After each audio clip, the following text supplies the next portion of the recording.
Mitral valve prolapse, MVP, aka floppy mitral valve syndrome, systolic click murmur syndrome or billowing mitral leaflet, is a valvular heart disease characterized by the displacement of an abnormally thickened mitral valve leaflet into the left atrium during systole. It is the primary form of myxomatous degeneration of the valve. There are various types of MVP, broadly classified as classic and non-classic.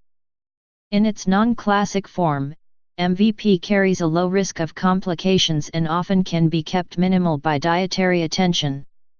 In severe cases of classic MVP, complications include mitral regurgitation, infective endocarditis, congestive heart failure, and, in rare circumstances, cardiac arrest.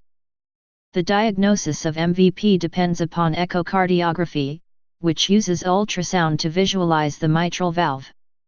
The prevalence of MVP is estimated at 2–3% of the population.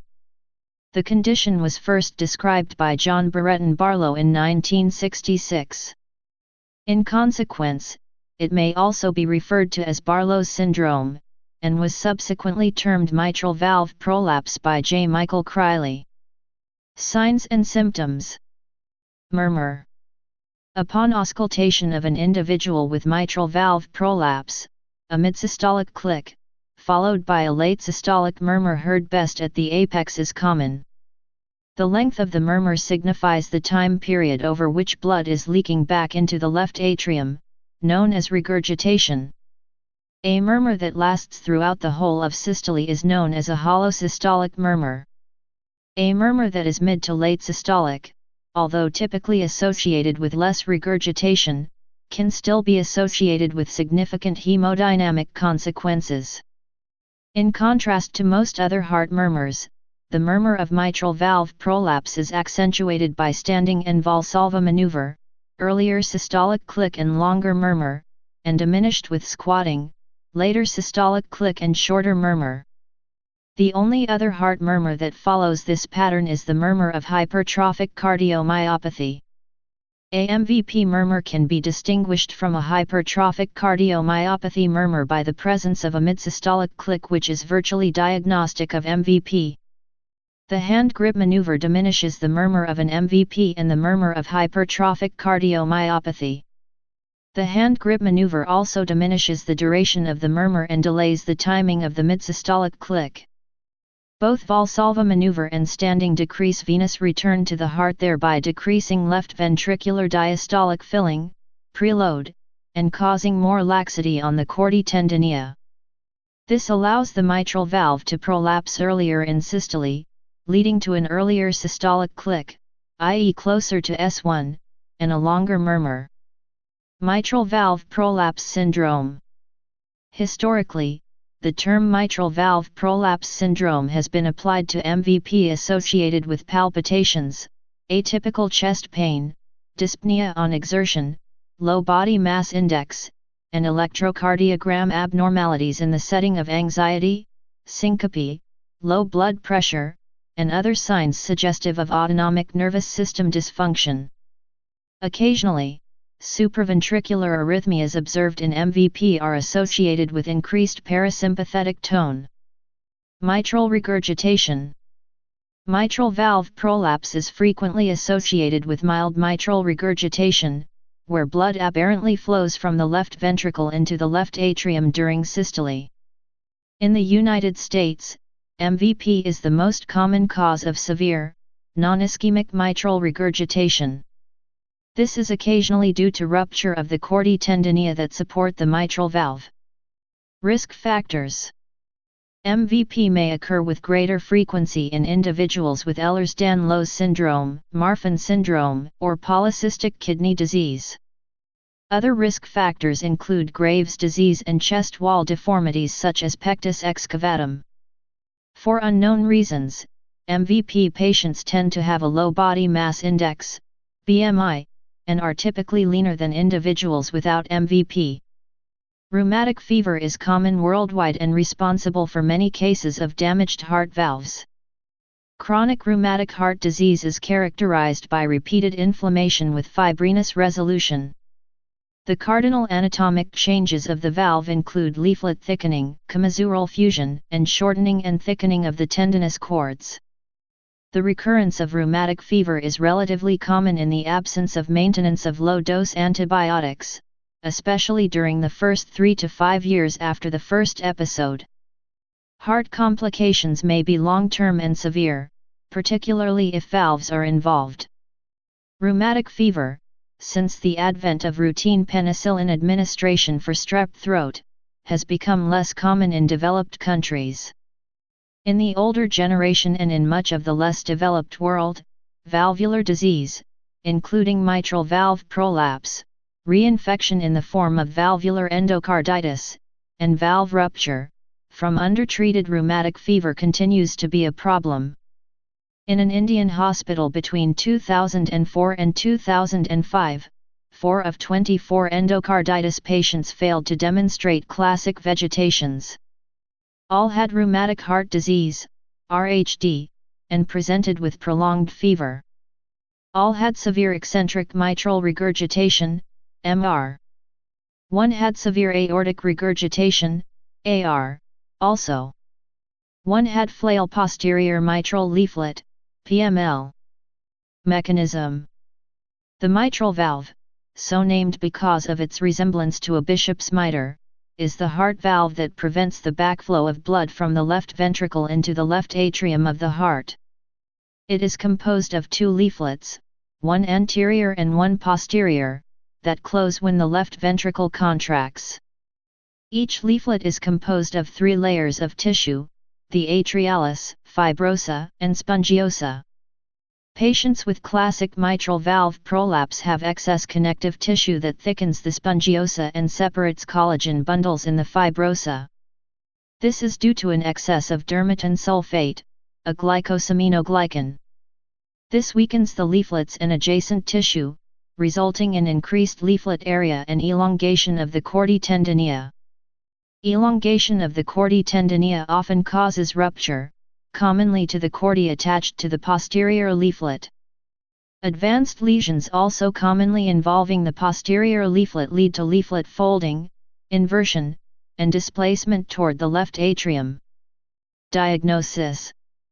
Echocardiography is the most useful method of diagnosing a prolapsed mitral valve. 2- and 3-dimensional echocardiography are particularly valuable as they allow visualization of the mitral leaflets relative to the mitral annulus. This allows measurement of the leaflet thickness and their displacement relative to the annulus.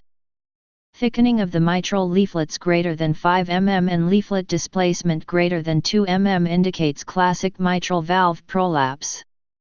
Prolapsed mitral valves are classified into several subtypes, based on leaflet thickness, type of connection to the mitral annulus, and concavity. Subtypes can be described as classic, nonclassic, symmetric, asymmetric, flail, or non-flail. All measurements below refer to adult patients, applying them to children may be misleading. Classic versus non-classic. Prolapse occurs when the mitral valve leaflets are displaced more than 2 mm above the mitral annulus high points. The condition can be further divided into classic and non-classic subtypes based on the thickness of the mitral valve leaflets. Up to 5 mm is considered non-classic, while anything beyond 5 mm is considered classic MVP. Symmetric versus asymmetric. Classical prolapse may be subdivided into symmetric and asymmetric, referring to the point at which leaflet tips join the mitral annulus. In symmetric cooptation, leaflet tips meet at a common point on the annulus. Asymmetric cooptation is marked by one leaflet displaced toward the atrium with respect to the other. Patients with asymmetric prolapse are susceptible to severe deterioration of the mitral valve, with the possible rupture of the chordae tendineae and the development of a flail leaflet.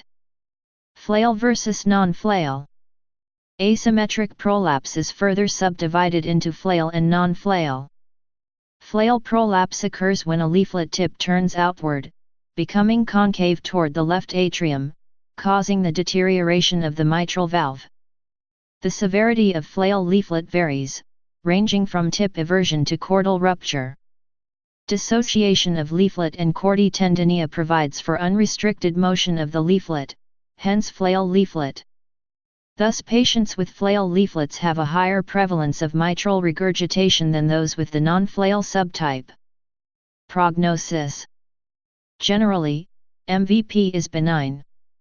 However, MVP patients with a murmur, not just an isolated click, have an increased mortality rate of 15 to 20%. The major predictors of mortality are the severity of mitral regurgitation and the ejection fraction. Treatment. Individuals with mitral valve prolapse, particularly those without symptoms, often require no treatment. Those with mitral valve prolapse and symptoms of dysautonomia, palpitations, chest pain, may benefit from beta blockers, e.g., propranolol. Patients with prior stroke and/or atrial fibrillation may require blood thinners, such as aspirin or warfarin. In rare instances when mitral valve prolapse is associated with severe mitral regurgitation, mitral valve repair or surgical replacement may be necessary. Mitral valve repair is generally considered preferable to replacement. Current ACC/AHA guidelines promote repair of mitral valve in patients before symptoms of heart failure develop. Symptomatic patients, those with evidence of diminished left ventricular function, or those with left ventricular dilatation need urgent attention. Prevention of infective endocarditis.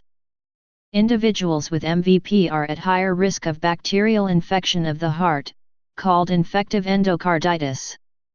This risk is approximately 3 to 8-fold the risk of infective endocarditis in the general population. Until 2007, the American Heart Association recommended prescribing antibiotics before invasive procedures, including those in dental surgery. Thereafter, they concluded that prophylaxis for dental procedures should be recommended only for patients with underlying cardiac conditions associated with the highest risk of adverse outcome from infective endocarditis. Many organisms responsible for endocarditis are slow-growing and may not be easily identified on routine blood cultures. These fastidious organisms require special culture media to grow. These include the Hassic organisms, which are part of the normal oropharyngeal flora and are responsible for perhaps 5 to 10% of infective endocarditis affecting native valves. It is important when considering endocarditis to keep these organisms in mind. Epidemiology. Prior to the strict criteria for the diagnosis of mitral valve prolapse, as described above, the incidence of mitral valve prolapse in the general population varied greatly. Some studies estimated the incidence of mitral valve prolapse at 5 to 15% or even higher. One study suggested MVP in up to 35% of healthy teenagers. Recent elucidation of mitral valve anatomy and the development of three-dimensional echocardiography have resulted in improved diagnostic criteria, and the true prevalence of MVP based on these criteria is estimated at 2 to 3%. As part of the Framingham Heart Study, for example, the prevalence of mitral valve prolapse in Framingham, MA was estimated at 2.4%. There was a near-even split between classic and non-classic MVP, with no significant age or sex discrimination. MVP is observed in 7% of autopsies in the United States. History.